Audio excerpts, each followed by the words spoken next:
I'm Neil, and welcome to Dreaming of Chess Mastery, a YouTube channel that examines the world of adult chess improvement. Very often when we're trying to improve at something, we're looking ahead at where we want to get to, dreaming of being that vastly improved version of ourselves. And consequently, what we want to learn are these more advanced skills, these more complex techniques.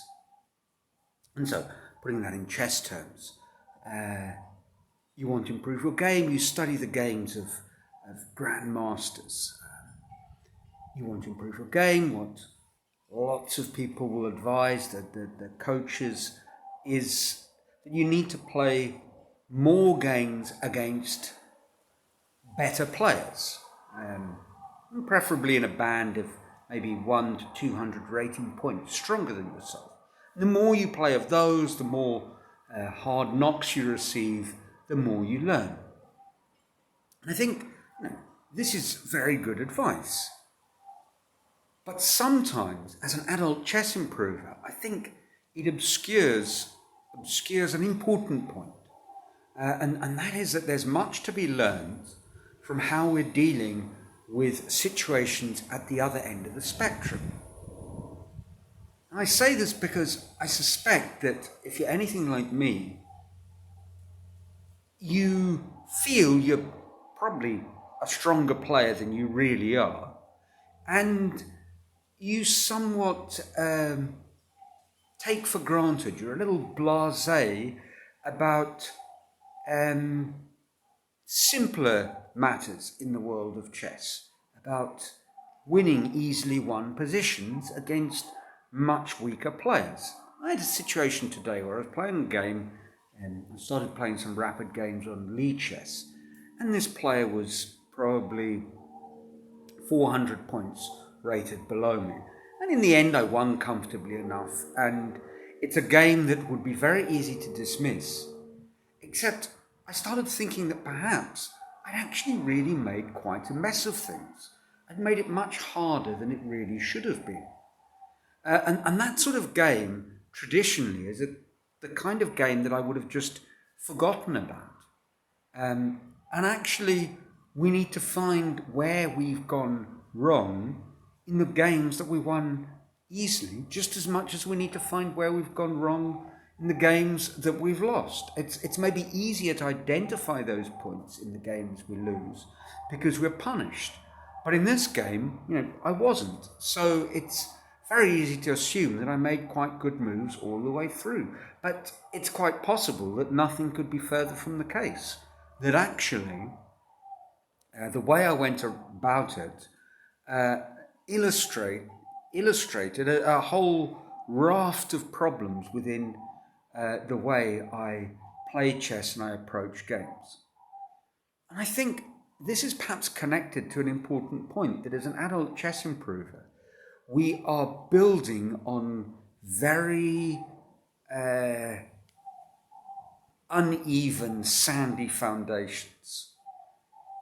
There's a lot of stuff that we've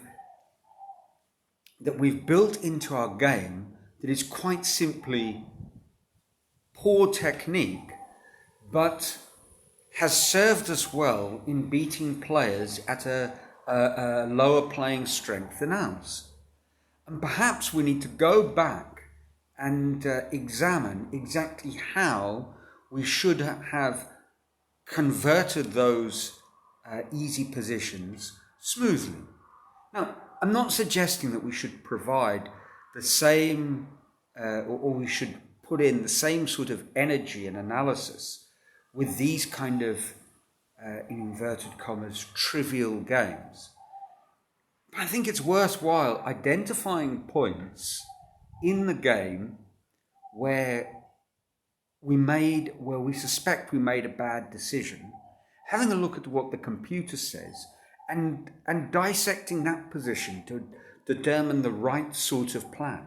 Perhaps also looking at these games and looking at games played by much stronger players where the basic elements are the same. this game that I played today, I had the bishop pair. Well, it's not going to be difficult to find some sort of position where that type of constellation of pieces is in evidence, and I can find out how a much better player went about the task of sealing the victory. I think this is probably generally true of much of what we learn. Something serves us well at a low level, we repeat it over and over and over again, and what we're doing is ingraining terrible habits.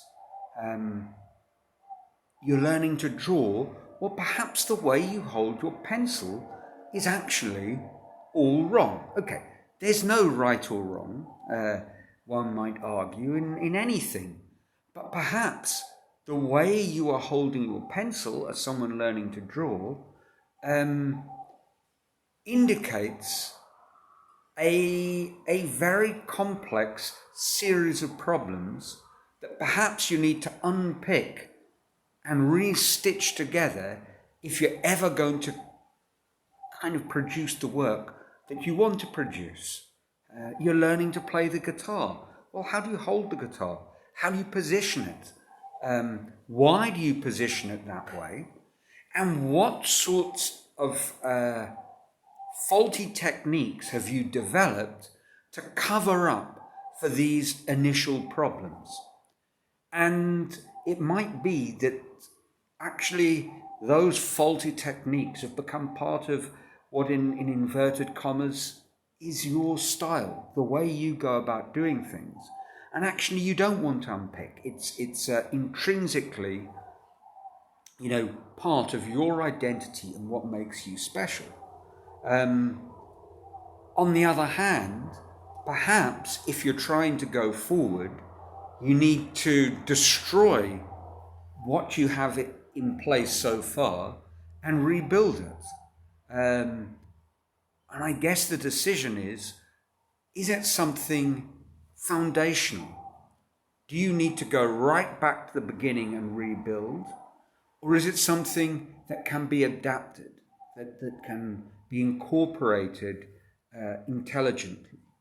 But either way, being aware of the problem is the first stage.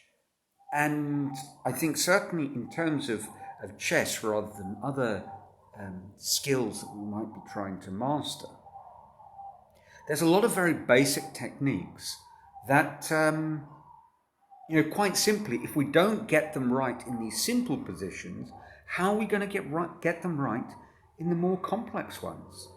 So I'm going to be taking a slightly closer look than I normally would at this, shall we say, easy victory, because I suspect when I dig a little more deeply, I'm going to find that it's not all fantastic and smelling of roses. So that's it for this week. Let me know what you think in the comments below. Trust you're enjoying your chess or whatever else it is that you're learning and mastering. And until next week, ciao from a sunny Brazil.